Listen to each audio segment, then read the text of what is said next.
Welcome to another episode of the PFF College Football Show. I'm Max Chadwick alongside a very, very special guest right now, Rhett Lashlee, the SMU head coach. Coach, thanks so much for taking the time out. Hey, Max. Thanks for having me on. Of course. So my first question to you is, it really seemed like SMU turned a corner last year. You guys won 11 games, which was the first time in over 40 years that happened. What do you think really went right for the Mustangs last year? Yeah, it really all came together for us at the right time. We needed to have a breakthrough year. You know, we've won more games than anybody in the state of Texas in the last 5 years. So we've been winning, but we hadn't won a championship until this year, and really since 1982 outright, 1984 in general. And, we'd won 11 conference titles before, but 40 years is a long time. And then, making the jump into the ACC and a lot of momentum behind our program. We just felt like we really needed to break through, and we did. I think we got a group last year that, in this day and age of college football with the transfer portal and NIL and all the many things going on, it's harder than ever every year to have a, connected team unless you're winning. And I think we had a group that bought into just kind of that uncommon approach of we're going to be a team. Our goal is to win the conference title. Whatever that takes, kind of die to the self goals. I mean, they all want to do well, but they all actually bought into it, put action behind it, and I'm really, really happy they got rewarded for it. Yeah, and some teams, win based off a great offense and based off a great defense. You guys were actually one of 4 teams in the entire country last year at a top 10 graded offense and defense. I mean, Michigan, Alabama, and Notre Dame were the other 3 ones right there. How much pride as a head coach do you take in not really having any real weaknesses on your roster? Well, I think that was the biggest thing. We were a team, over the last decade, really, we've had good offenses here at SMU, but we'd not played championship defense in 4 decades. So yeah, kind of no shock that we hadn't won a title. And we had not had a top 40 defense since 1984. And so for Scott Simons and that defensive staff and those kids to come in and do what they did and have really in a lot of games a fairly dominant defense. We still ended up having a pretty good offense, to your point. We got better as the year went on, but we really played good team ball, and there was a few games we had to outscore people, but then there was a lot of games we got a lead, and we were able to play complementary football and still be who we are. And like I said, that balance is key, and to be really good on offense and defense. I think that's what a championship team has to do, and we were fortunate to do it. And now we got to continue to keep that going. Yeah, absolutely. So obviously you mentioned it before. I mean, the biggest story surrounding your program right now is the first year in the Atlantic Coast Conference right now. How excited are you about your team going up to the Power 5 level? Man, I'm really excited. I guess you call it Power 4 now. Power 4, yeah. We're new, so we're not sure what to call it. But I do hate some of those labels in college football. But we're playing on the biggest stage. We're playing on the national stage where our program has been before. We feel like it belongs. We feel like everything with our university and our city and everything we offer that we can be competitive. We're moving up in weight class. We've got to channel our inner Roy Jones Jr. and be able to win titles in different weight classes. And that's a change. That's an adjustment. Football's the same. We feel like we have a roster that can compete in the league we're in. I was in it just 3 years ago, so I'm familiar with it. At the same time, we're not naive. I mean, you look at the 4 teams that went into the Big 12 last year, not one of them had a winning record, and only one of them went to a bowl game. So it's an adjustment. And the biggest thing is you go from playing 2 or 3, quote, power schools a year to 10. Yeah. And so how will we handle the week in, week out? Will we be, we have good luck or bad luck with the injuries and just kind of that, not on a one game approach, but week in, week out. How do we adjust to that? And, I don't know. But I like our team, and I'm excited to see how we handle it and go compete. Yeah, absolutely. So obviously you mentioned, we were talking a little bit before the interview, how your leader on your team, your quarterback Preston Stone, finally cleared today, which is absolutely great news for not only your program, but for college football in general, honestly. He had a stellar year last year. What do you think makes Preston such a special quarterback in college football?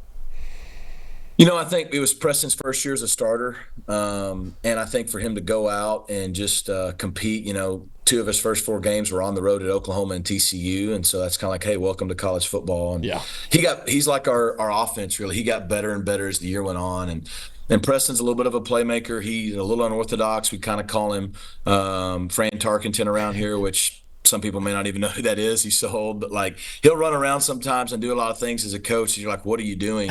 But he's really good when the play breaks down, and he's really good in making plays at the same time not turning the ball over, and that's rare.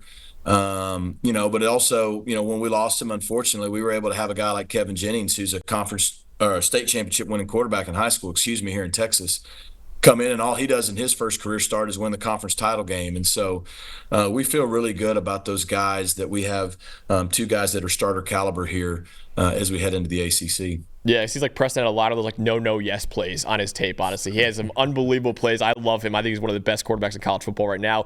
He's got a really good pass catcher to throw to as well. And your tight end, RJ Maryland, who I was watching his tape a couple days ago. I like him a lot too.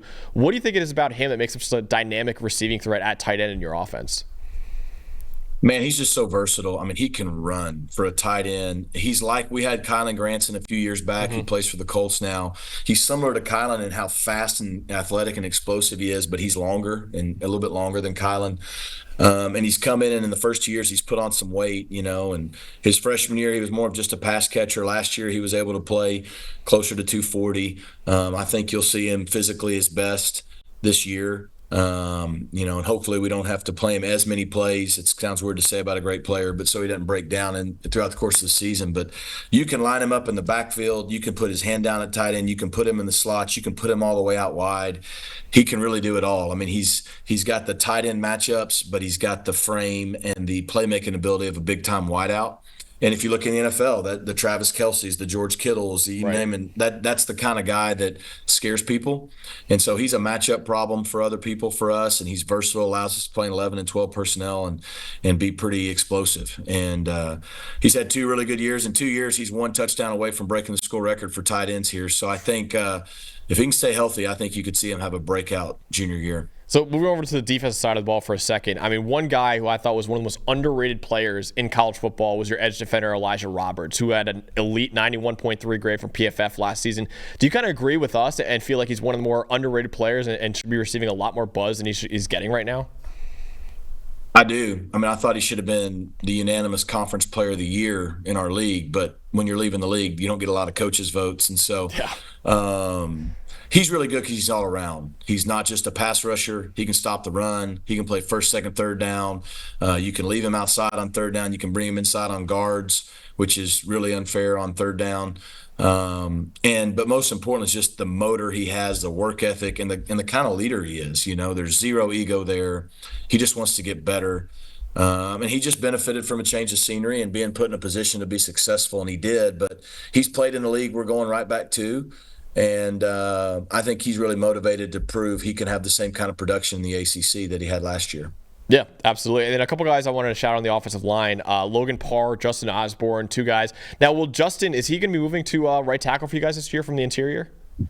Well, honestly, so far in the first 11 practices, he's played center the whole time. And, interesting. Okay. Justin, he can play all 5. He's without question going to get drafted in a year if he stays healthy. And he's kind of the leader up front for us. In my first 2 years back here, he's played a lot of guard. And he's really, really a good guard. Yeah. Last year, the last half of the season, we had some injuries. Our right tackle went down, and so we just popped him out to right tackle. And he was probably our best tackle last year by a long shot in those 4 or 5 games. And he could definitely do guard or tackle for us. But right now, we're trying to develop him. Coach Justice is as a center. He's a super athletic center. If he can do it, he may end up being the best in the country just because he's so athletic. He's proven now he can handle it. So he's a weapon for us because when your best O-lineman can play all 5 spots, that's a good thing. And so I've been really proud of Justin. And then Logan Parr came in last year and really gave us some physicality at left guard, and that's what we needed. Yeah, absolutely. And then I want to go back to the defensive side ball for one more guy, and Ahmad Walker, who I thought was one of the more dominant run defenders at linebacker in the entire nation, honestly, last year. How valuable is having someone like Ahmad at the second level of your defense? Yeah, it was huge. I mean, obviously a good D-line makes everybody behind him better, but Ahmad came in and had been with Coach Simons at Liberty, so he knew the defensive scheme, and he just played a lot of football. So that veteran experience really helped us. He's not going to go out and test and be the biggest and the fastest guy in those kind of combine settings, but he's a football player. His instincts are really good. He can tackle in space. He plays downhill. He's really, really smart. I mean, he captains that group from the second level for us at a high level, and really excited to have him back, as we make this jump. So, Coach, I've mentioned so many amazing players that are coming back to SMU next year. What do you think are the biggest strengths of your roster right now as you head into 2024? I'd like to think it's probably two things. I think it's probably our togetherness. I just think we have a really good culture. I think credit our players and our coaching staff in this climate. Last year we brought in 41 new faces to a team and we won a championship, and those guys deserve that credit for having that kind of togetherness that's uncommon. And then I think the second thing is going to probably be, our leadership and experience. Just we're an older team. A lot of the guys we brought in, either our first year here that had a couple years to play, or last year that had 2 years to play, are now kind of playing their last year, and they at least know what a championship team looks like. Now, again, we're moving up to a different level, but I think that experience, I think the success breeds confidence, and we had a lot of success last year. So they're a confident bunch. They believe in each other. They believe in what we do. And that should help us, with all the adversity we're going to face week in, week out in the ACC. So I'd say our togetherness and really just our experience and the veteran pieces we have at key spots. So you mentioned before how the new Big 12 schools kind of struggled in their first year. At least here at PFF, we do not anticipate that too much for you guys. We have you guys as one of the top 25 teams in college football heading into next year. But what would you say to some of the people who say, oh, it's going to take SMU some time to adjust from the Group of Five to the Power Five level? Some of the doubters that face your program right now. It's a good question. I mean, look, I don't know what's going to happen.